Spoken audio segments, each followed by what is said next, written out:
Good morning, or whenever you're watching this. It could be this afternoon, could be this evening.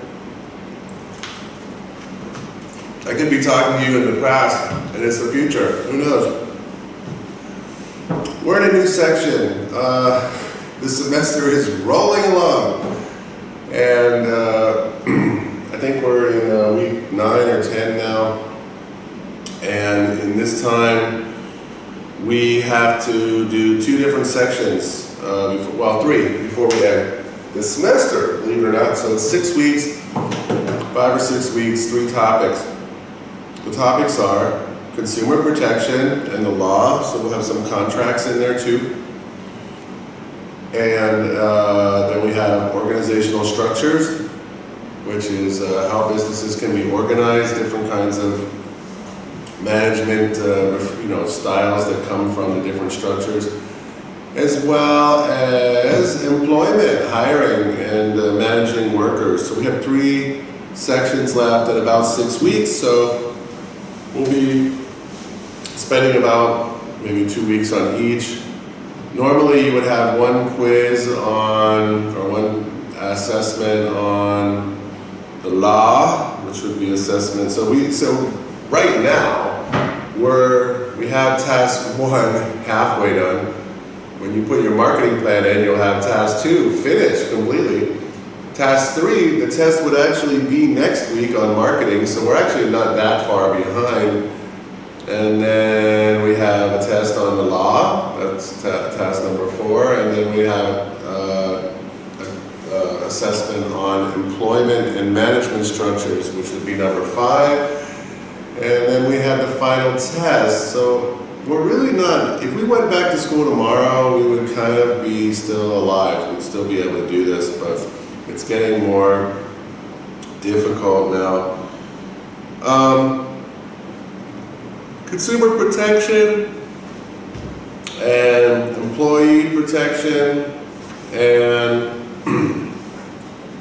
contracts. So these are the 3 topics that we're going to cover in the law section.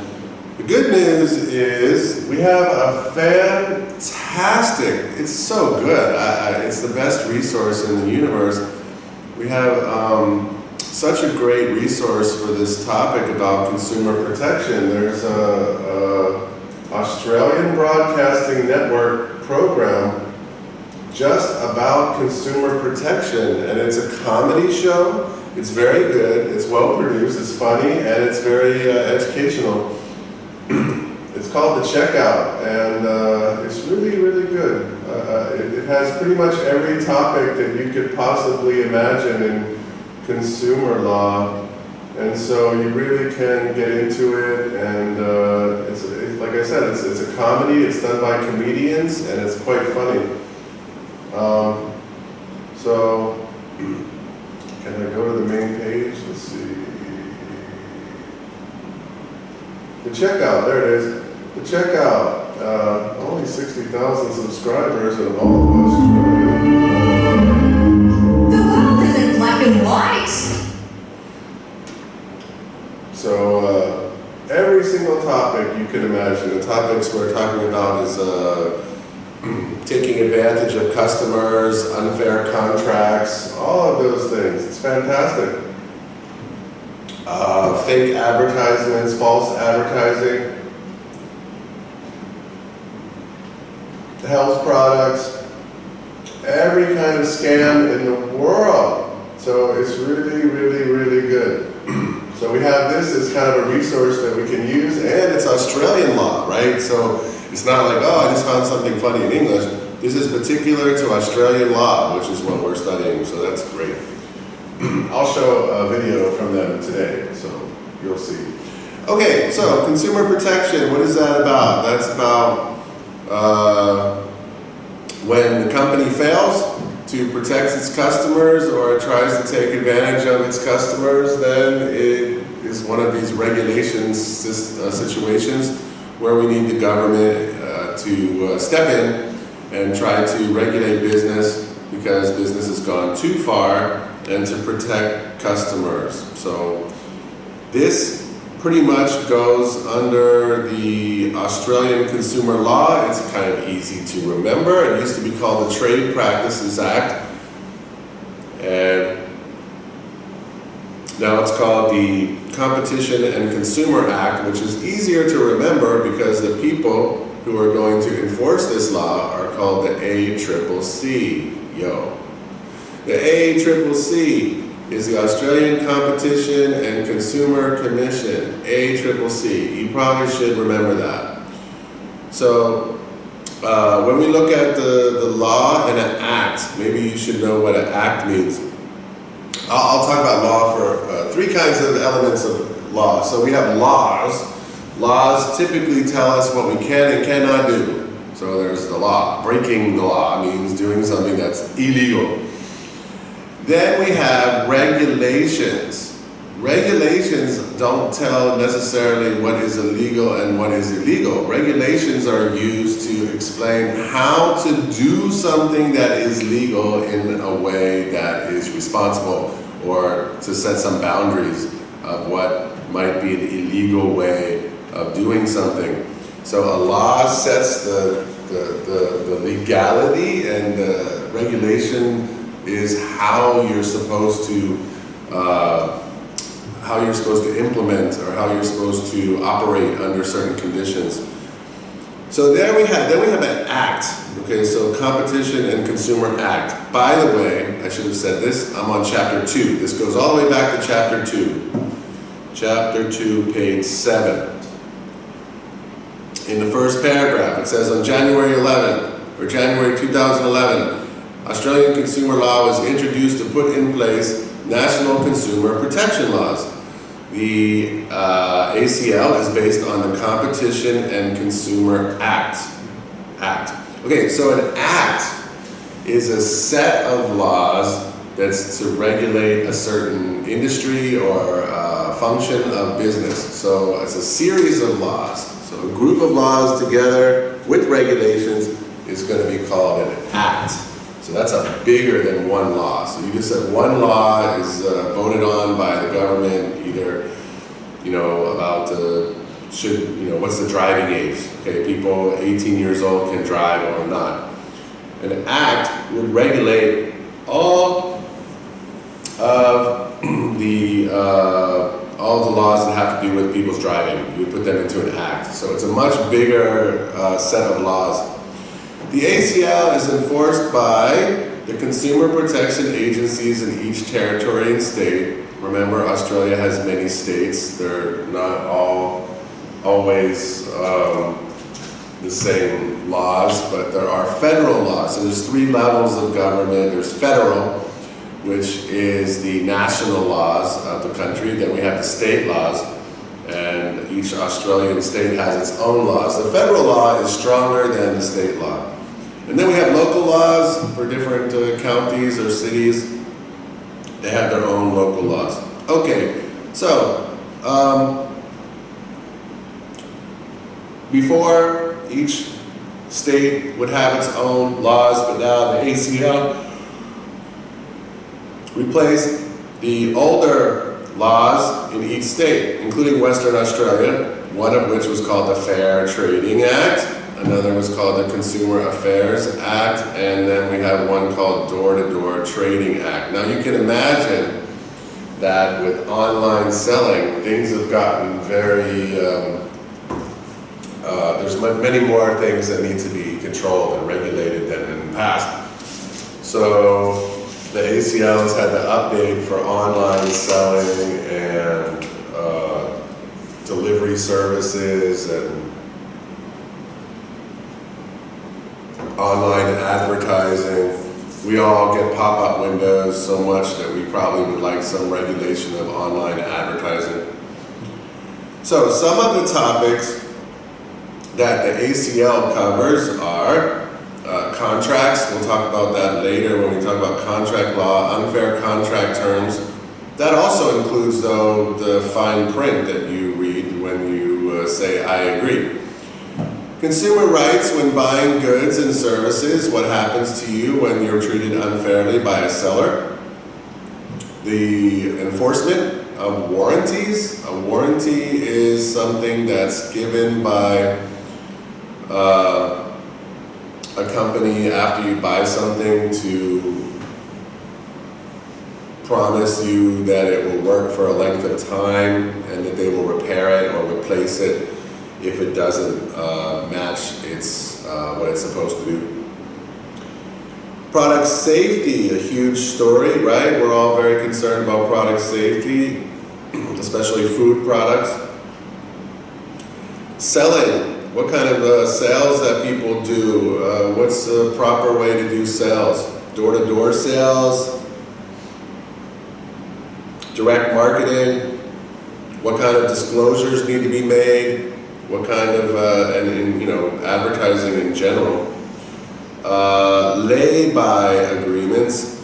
A lay-by agreement is one where you're going to pay for, let's say you buy a phone for 10 million dong and you pay for it 1 million per month for 10 months. That would be a lay-by agreement. So lay away in American English, but lay-by in Australian English. And also the kind of penalties that the ACCC has to offer or to give to people who break the rules, enforcement powers, and also some support for consumers. So the ACCC is the body of the government that enforces the ACL, right? The ACCC is like the consumer police. It also says competition. Notice that that's important. We don't talk about competition here, but competition is important for a free market and for businesses to compete against each other. So they believe that that's also important. What happens, so we go to the point, so what happens when the business is found to have broken? They use the word breached here. Breached means to break the law, the ACL. They break the Australian consumer law and they have certain penalties. So you can imagine if you close your eyes, what's the biggest penalty that a business can get? Close down. Okay, so after that, they can face other kinds of penalties like fines, court cases.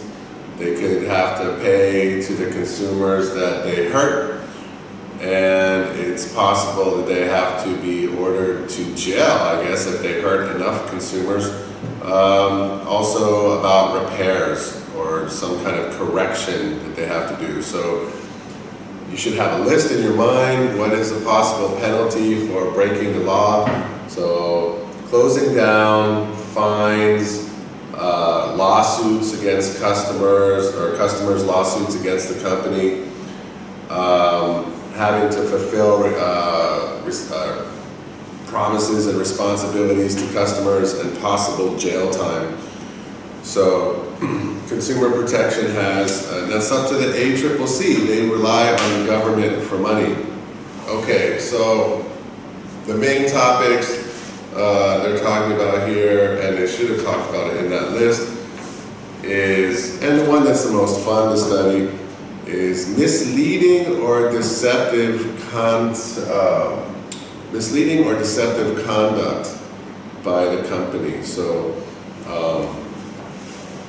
companies can do things that put consumers at a disadvantage. You shouldn't have to be an expert on the law in order to be treated fairly by the company. So be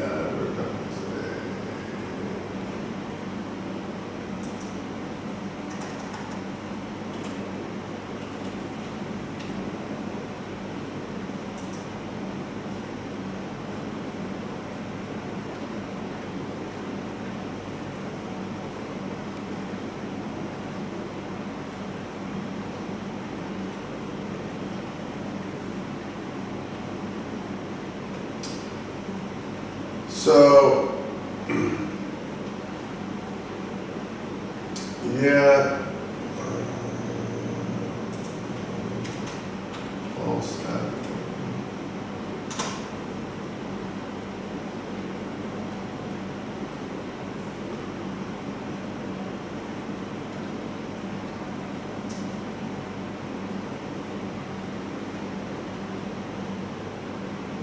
false advertising goes, from the advertisements. You can see here, we have false advertising that, the product looks better on TV than it actually really looks in person, or it looks bigger. There's a lot of, I'm sure you've all seen like fake sushi models. You have this beautiful ceramic, gleaming, perfect looking sushi. And people use it for photographs. It's not even real food, but it's fake food. It's made out of plastic, but it looks good.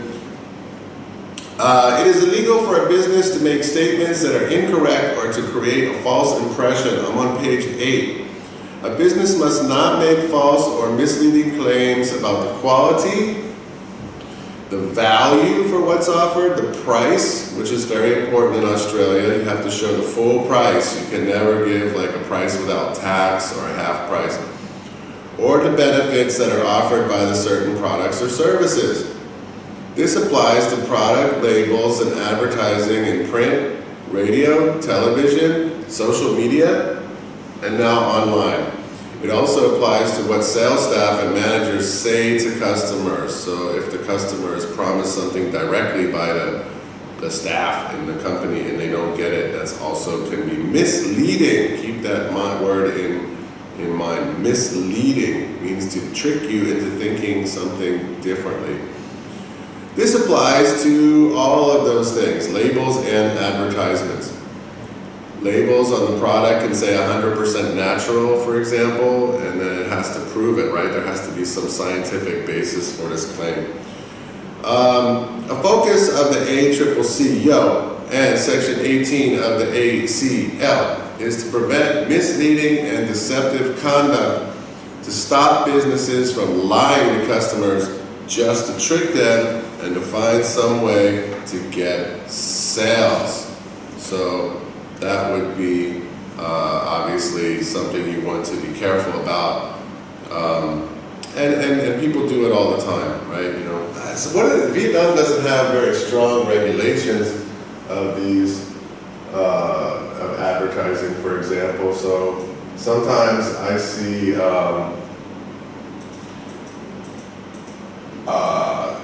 something like, it'll say Mo Tan Mo, for example. So you get 1 for 1, right?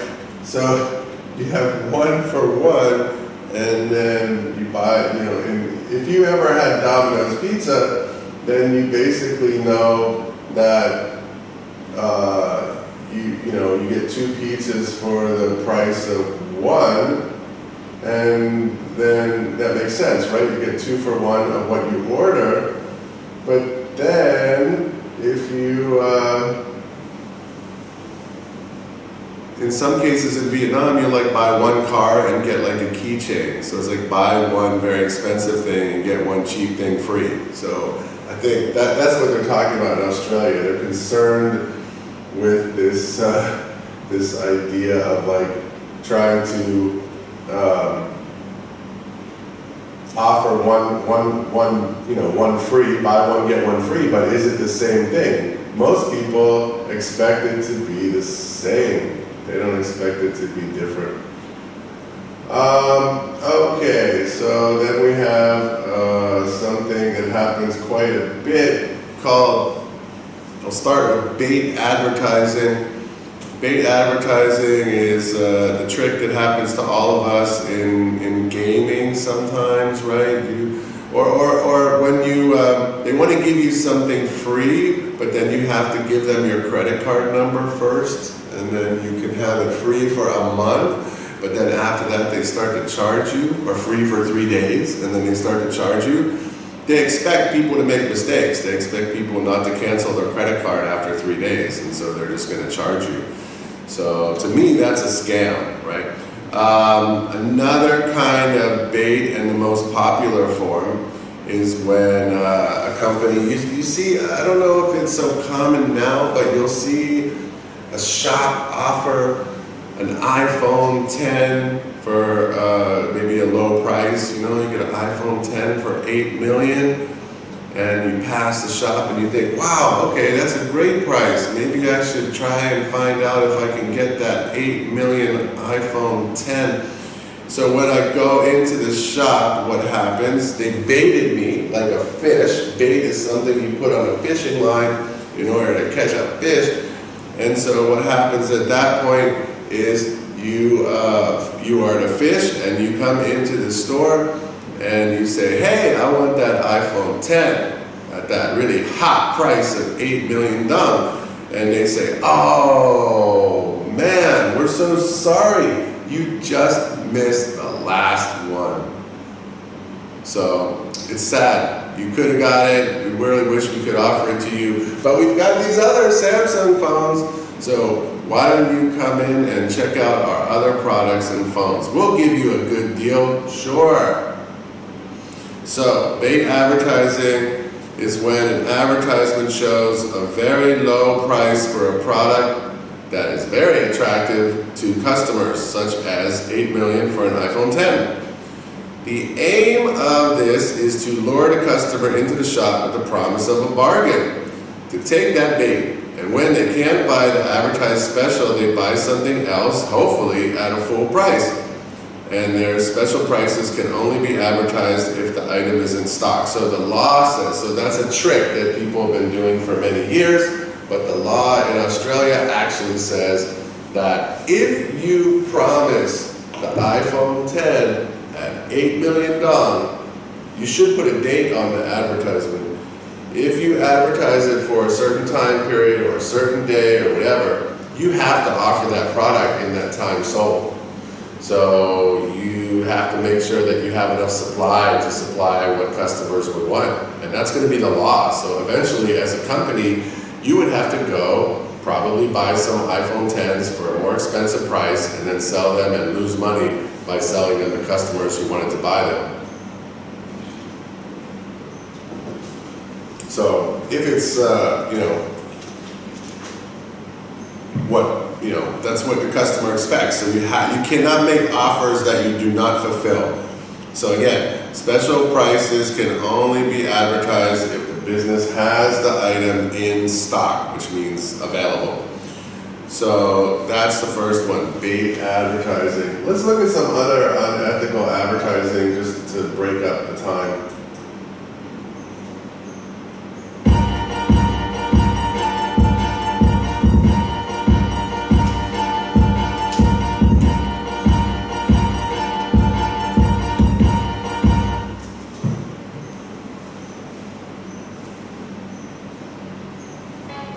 So what exactly is 3G?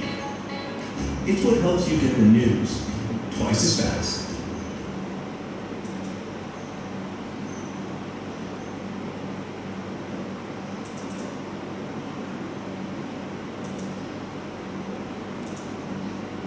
So this person is claiming that Apple says that their phone is so fast, but when you use the real Apple, it's not really faster. This person is just upset with Apple, basically. So, but that would be, Apple is very guilty of going after consumers. They just lost $1 billion lawsuit in Europe. And the reason why they lost it is because they were caught slowing down our iPhones, our old iPhones. So if you have a phone like me, an old one, like a 6, then every time they update any software or any of their services, they slow down your phone and make it harder to use to push you to buy a new phone.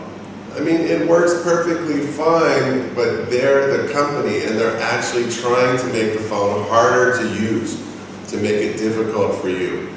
That should be illegal. Australia and Europe decided that this is illegal.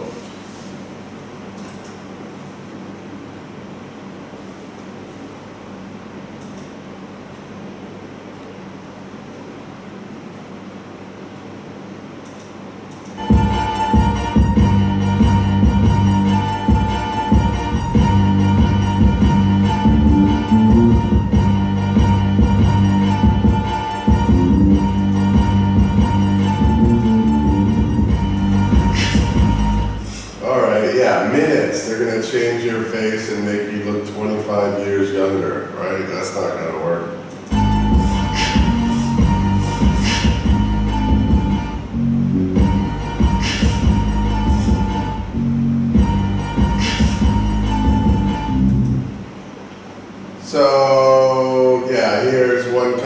saying that they have better cell phone coverage than the other company, but actually it's probably based on some kind of strange measurement that makes it look unfair.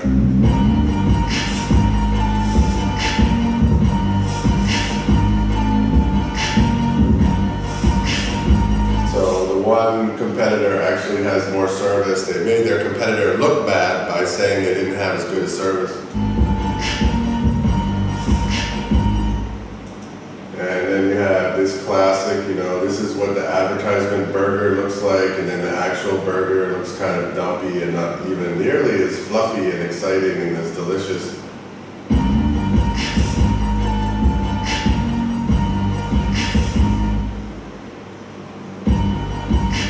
Hey dude, good fish, water plant. See you next Thursday.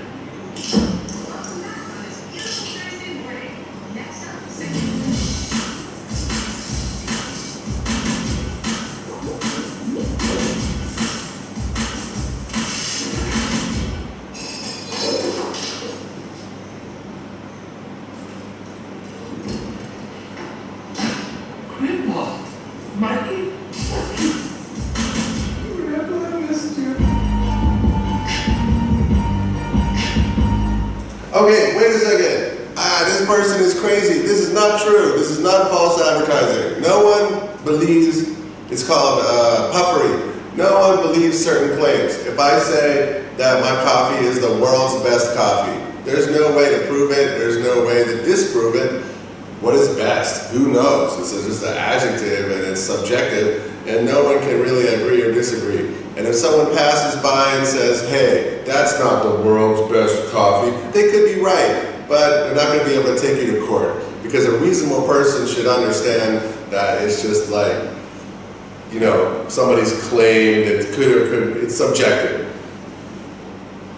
They're saying this is unethical because the Doritos somehow made the fish come back to life and made a plant come back to life. That's not true. Doritos don't make things come back to life. So if you're so silly that you would believe that spilling a dead man's ashes on the ground would cause a situation where the guy would put Doritos on the ashes of a dead guy and then make Grandpa, here's Grandpa, now we have to deal with him, come back to life, that would be ridiculous. No one would believe that. If you believe that, then you can't really take the company to court because it's unreasonable. So this video is not a great video, actually. But some other advertising that's quite influential is to try to trick children into wanting things that wanting their parents to buy things. So that's a bad one, right? So you have advertisements. There's regulation about how you can advertise to children. But let's keep going with misleading or deceptive conduct, not advertising yet. Country of origin. It's kind of strict here, and I've seen this question on test before. Making false claims about the country of origin, both of the product and the ingredients or the materials of the product. If there's a phrase that says Australian made or product of Australia and similar logos and labels, they cannot be used to mislead the public. Some products include claims on their labels such as proudly Australian owned, which may not be false. It might kind of make people think that it's an Australian-made product, but it's not claiming that directly. Or 100% Australian-owned. These are about ownership. It doesn't mean that the product is actually from Australia. So a classic of that would be what we see from Apple. Apple's made in China. Okay, so we all kind of know that it's made in China. The parts come from all over the world, but it's assembled or put together in China. And so what they did is they came up with this other alternative idea to say that Apple is designed in California. So, yeah, okay. Is that false advertising? Not really, false advertising, but it's kind of replacing what you would expect to see on a product. Usually on a product it'll say where it's made, but in this case, on the back of your phone, it'll say, designed by Apple in California, assembled in China. So they're trying to make you feel that it's more of an American product than it is Chinese. So that is not technically illegal because they are designing it. But if you do use a made in Australia term, then there's two criteria that need to be followed: product of or made in. Each significant component or ingredient must originate in the country or state of the claim. So you have to have the ingredients from Australia, and all the production and manufacturing processes must also take place in the country. So the ingredients and the production. If you want food that was grown or sourced in Australia, look for something that says grown in Australia or product of Australia. If you want food that was made in Australia by Australian workers, so that's the difference between product of Australia and made in Australia, then you have two things to consider, right? The actual ingredients and who did the work. A product with a made in Australia label may contain ingredients from overseas, which is like saying assembled in China. All the ingredients do not come from China for the iPhone. They get different parts and different metals from all over the world, and magnets and whatever, transistors and chips.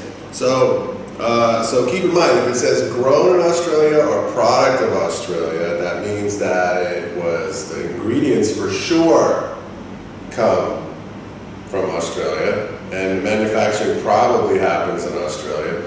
And if it says made in Australia, that means where it was, the factory is. So it's possible that the products could be, ingredients could be from overseas. But the two qualifications that need to be followed are each significant, meaning the most important ingredient. So if the ingredients, if it's some kind of flavored honey, then the honey has to come from Australia. And all the production or manufacturing must take place in that state. So country of origin, I've seen it on tests before. Please memorize that. Scientific claims. Classic scientific claims. Businesses must be able to prove that their products have certain characteristics and are being promoted. For example, claims such as not genetically modified. So there's a lot of claims that people make.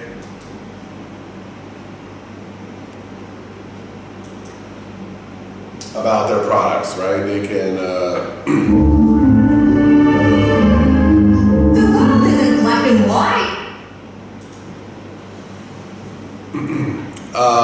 so they have to have some proof of their claims, like it's allergen-free, gluten-free, all natural, not genetically modified, sustainable. That's a big claim there. What does sustainable mean? Sustainable means that it's good for the environment, or it doesn't create, it's actually environmentally neutral, that it doesn't hurt the environment at all.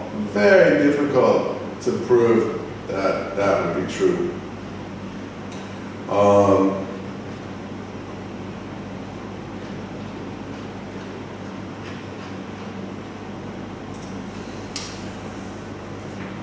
Reduces wrinkles by 40%. Can that be proved? Decreases cholesterol by 20%. Can that be proved? So there's a lot of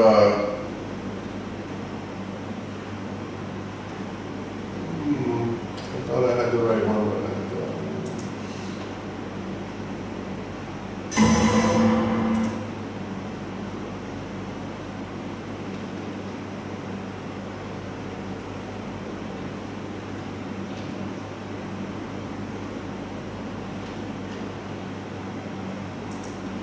so many scams.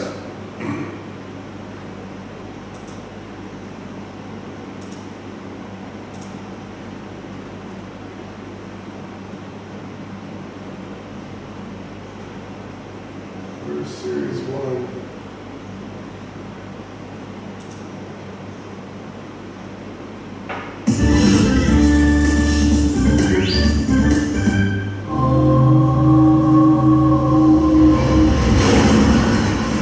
Samsonite luggage. According to their marketing, they're incredibly strong.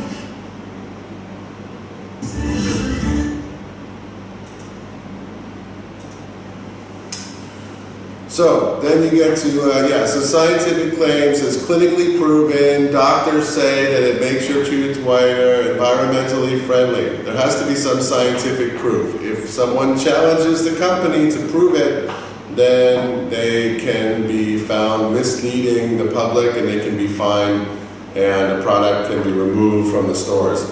So scientific claims means anything that you claim that's going to be, the product is going to do for the customer that is some kind of benefit to them that, you know, besides just make them happy, right? So something that's going to make them lose weight or whatever, healthier, all natural. All natural means 100%, right? All. Okay, then we get to some things like fine print. So fine print is something that we all have to deal with.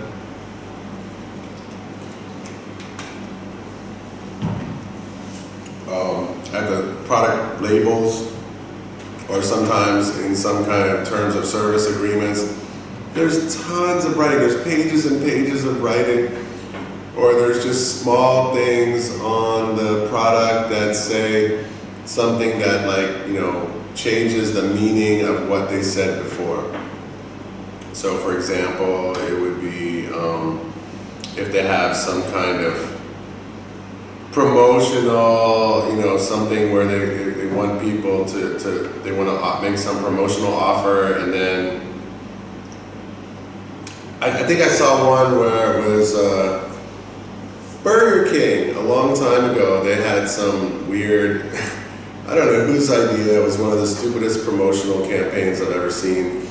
But they said, if you have, you know, bring in your mobile phone and save like 30%. So show us your mobile phone. So you went into the shop and then you showed them your mobile phone, and then they looked at you and they said, oh, okay, you know, that's an Apple. You cannot save 30%. It's only for Samsung owners.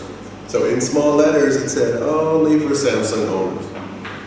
So you know, you got tricked into coming in there because you thought, it's a little bit of a bait advertisement too, because you got tricked into coming in there because you thought you were going to show some app or something on your phone and then you were going to save 30%, but meanwhile it was just for Samsung users. So everyone who had a non-Samsung phone felt like really stupid going in there and kind of embarrassed. So I don't know why you would want to insult like a good, you know, 20 or 30% of the people who were going to be your customers. It's quite awful.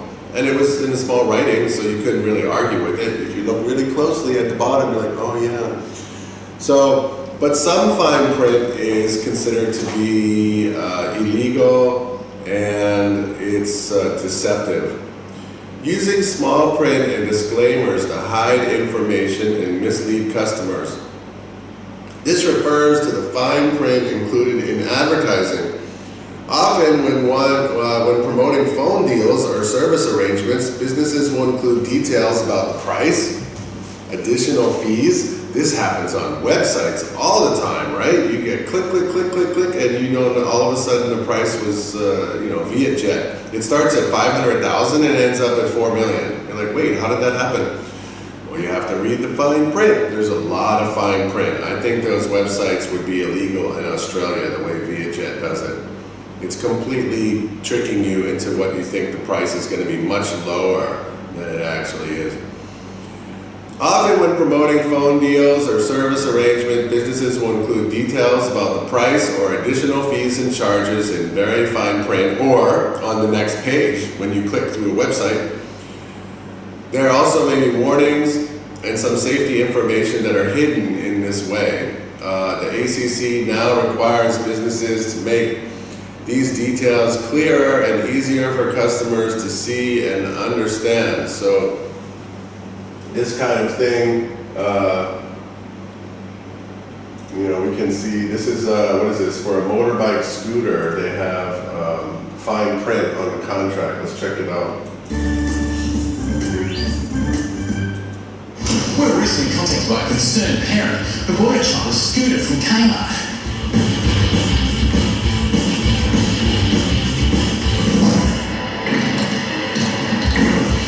When she opened the pack, So this is a scooter, little scooter thing. she was a bit surprised by one of the warnings she found on the inside. There, at number 16 was the warning. This product contains chemicals known to the state of California to cause cancer or birth defects. What? This product contains chemicals known to cause cancer or birth defects. How did that get in there? If you didn't read the whole thing, it says warning. Number 16 is a warning. There's 15 things and it's number 16. Or other reproductive harm. Gnarly warning, dude. Yeah, it is. And you see, if that was the case, you put the warning on the outside of the pack so you can read it before you purchase it, rather than on the inside. But I guess this warning was more important. Parental advisory. Bad content! Even the Kmart stuff seem unaware of this tremendous selling point. I need a scooter where it has chemicals that cause cancer or birth defects. Do you know which one that is? What one that's safe from it, or? No, one with chemicals that cause cancer or birth defects. Doesn't matter. Somebody bought one, and I'm pretty sure it was from Kmart. This is a picture. Do you have that one? MGP Limited. This is the one with the chemicals for cancer and birth defects. Just want to clarify whether the cancer-causing chemicals were in Australia or just in California. So that's not our brand. But it bought it from Kmart. Yeah, we'd have some contact there. You don't know if what birth defects can be caused, like, because you know, if it's like a cleft palate or something, it might be alright, but if it's like a thalidomide, I'm not so keen on. Birth defects. Yeah, so I just wanted to clarify what that was. Just seems like a strange warning. Speculate, is it something in the paint? So it's only the paint that causes the cancer. What, the paint or the metal? That's all I can guess. Cancer or birth defects or other reproductive harm. So that's this one, is it? Because that's the one I was looking for. This one? Yeah, cool. Alright. Thanks for your help. Cheers.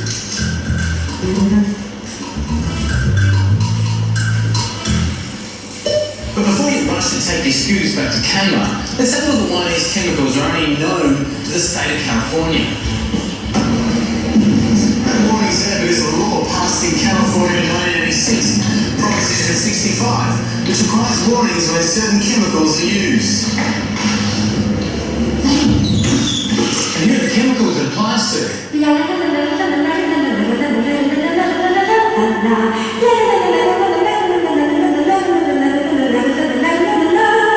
Warnings like this might seem like a great idea, but they don't tell you which chemicals are used or how much risk there actually is. Right, you don't know how much risk there is or how many chemicals. Those are all different chemicals they just showed in like one scooter. Oh! Because if you start seeing these warnings on numerous everyday products, you start to ignore them, even if they are actually dangerous. It's a bit like the boy that cried wolf. Good one, kid. So what does this mean for our man scooter? An Australian-owned brand, made in China, can scare consumers based on a law in California. That's globalisation. Yeah, some guy's going home, Craig. What?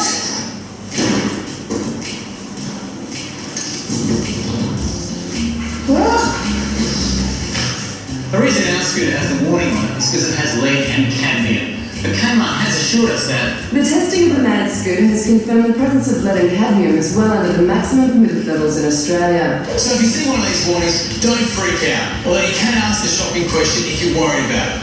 And in this case, there's no problem with them. So there you go. There's all kinds of questions about, what's, flight insurance. That's a tough one, right? We all want to get our, money back if we, if the plane is canceled.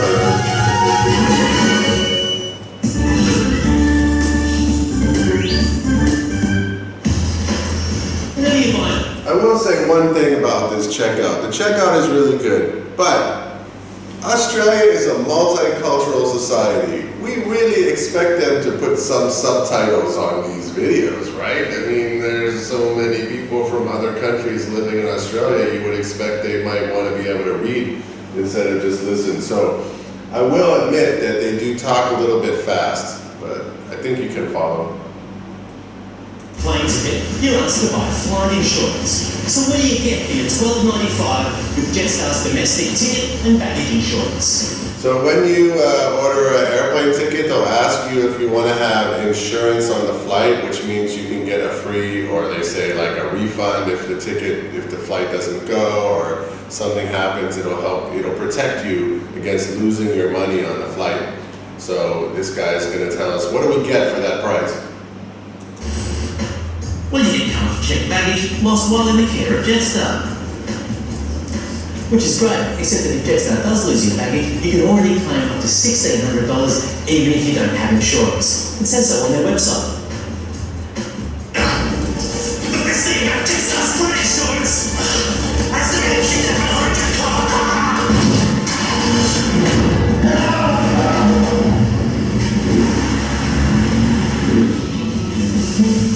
If you're kidnapped or your public transport is hijacked, they'll pay you $750 a day for up to 10 days.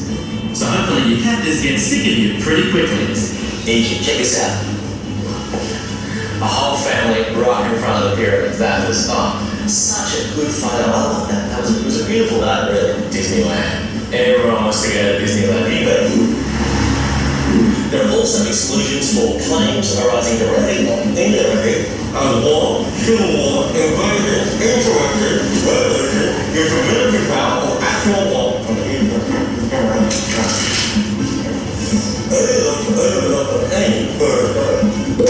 Subsequently, your captors are just in it for the jollies. Oh, there's one final exclusion. The policy doesn't cover you if you are a terrorist. So yeah, there's fine print on everything, a lot of weird fine print, but sometimes there's something in there that's, you might want to care about. That might be an allergen for you, like an ingredient, and if they don't put it mention it clearly, then it could be illegal. Wrongly accepting payment.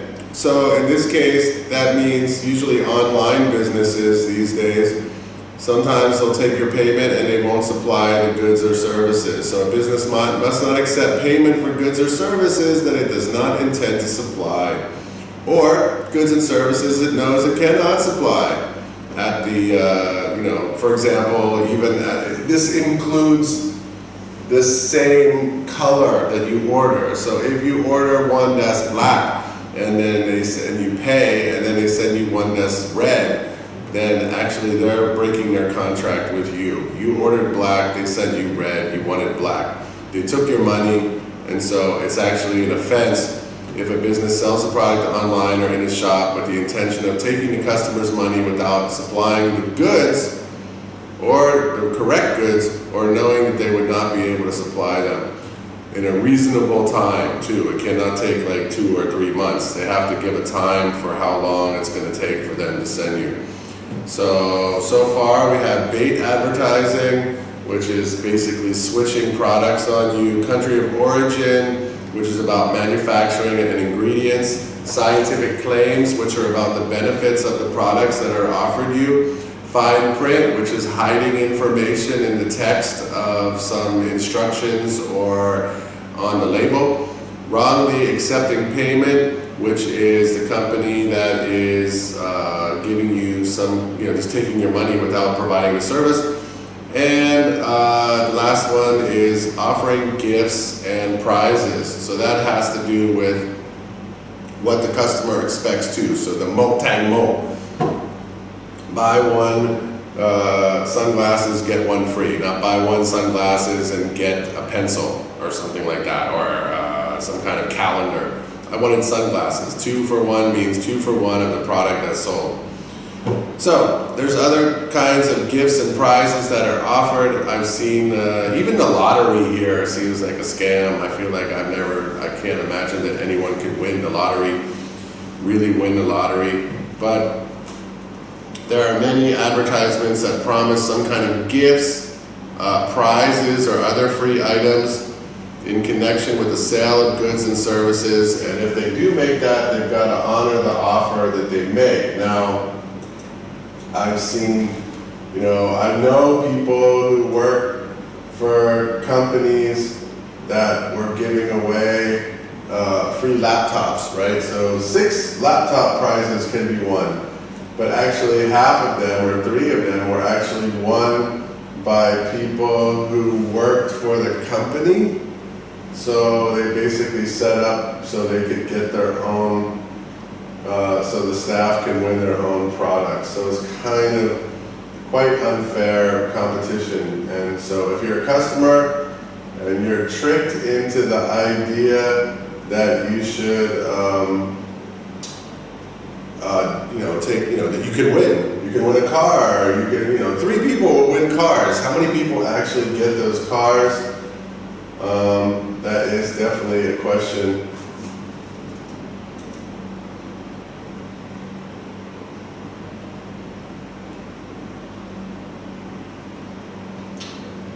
There's so many videos on here. It's a very there's too many. That's why I'm trying to narrow down which ones. Julia borrowed. And some of them are harder to find. Where here's one about labeling, so that's probably a good one. Online reviews. The ones about warranties are very good. Here's one about claiming that products are organic, loyalty schemes. So there's so many. This one is probably on this topic. With loyalty programs is to keep customers. You don't have to be lucky to stay here. Private rewards members own reward points to use on Crown hotels, restaurants, and even other campaigns. So there's all of these loyalty cards. When you get a credit card, they offer you loyalty cards. That if you use them, you're going to save money everywhere. Maybe some of them do work, but the expectation, is that maybe some of it. Like actually, I'm going to give a good example. I go to the Boba Bop bubble tea shop, and they would give you a card every time you go in there, and if you buy, I guess 9, total, then you get 1 free. Great! Buy 9, get 1 free. I'll accept that. Usually when I get them from my kids and my wife, then I'll buy 3 or 4 at a time, so every 3rd visit or 4th visit, I should get a free one. That's fine. So the first time I tried to use this, I usually order the same thing, right? I order a large oolong chow mein. I just like it, that's what I like. So it's a large one, so I bought 9 of those, 9 large ones like this. And then when I gave them the card and I asked for my drink, they told me, first of all, no, you can't have that drink. And I was like, really? Why not? I just bought 9 of them and you said I get 1 free. No, you can't have a large, you can have like a small. And I was like, wait, I bought 9 larges and now I get a small for free? That's not really cool. I want a large. So then they started charging me money again. So basically I carried this card around. I followed the story basically to save like very little money, like 20 or 30,000, and still had to pay in the end some money, and it didn't feel like I was getting anything for free. So it was quite annoying. So that was a loyalty card that didn't really make me feel very loyal or very good about the company.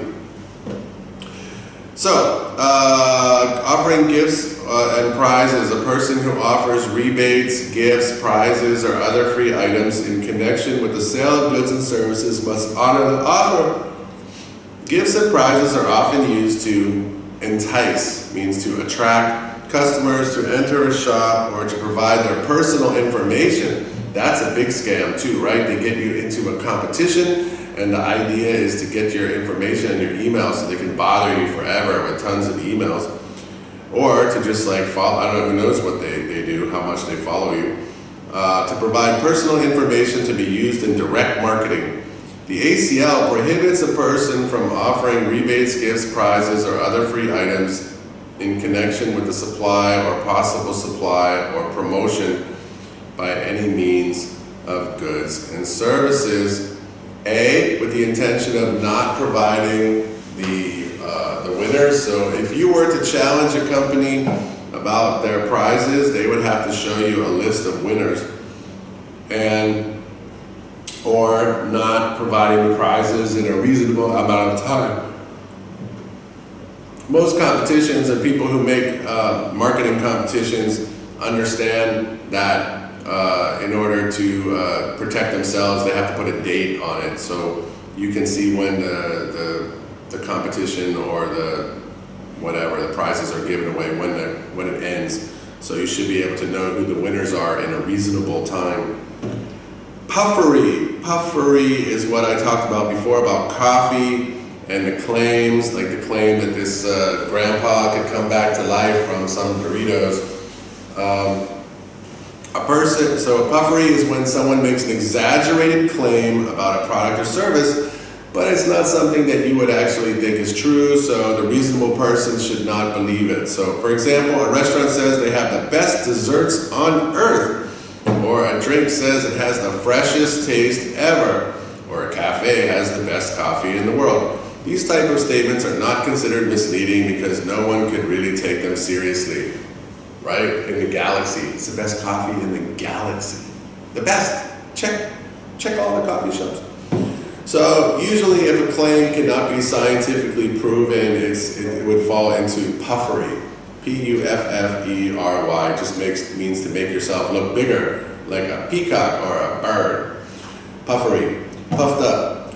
Okay, so I think that's enough for today. Just a few consumer elements, and I will refer you to this website again to check out. There's some ones that are for warranties that are very important for these lessons, but there's a ton of them about different kinds of scams and advertising and marketing strategies that are illegal. I'll try to post a few good ones. Thanks, guys.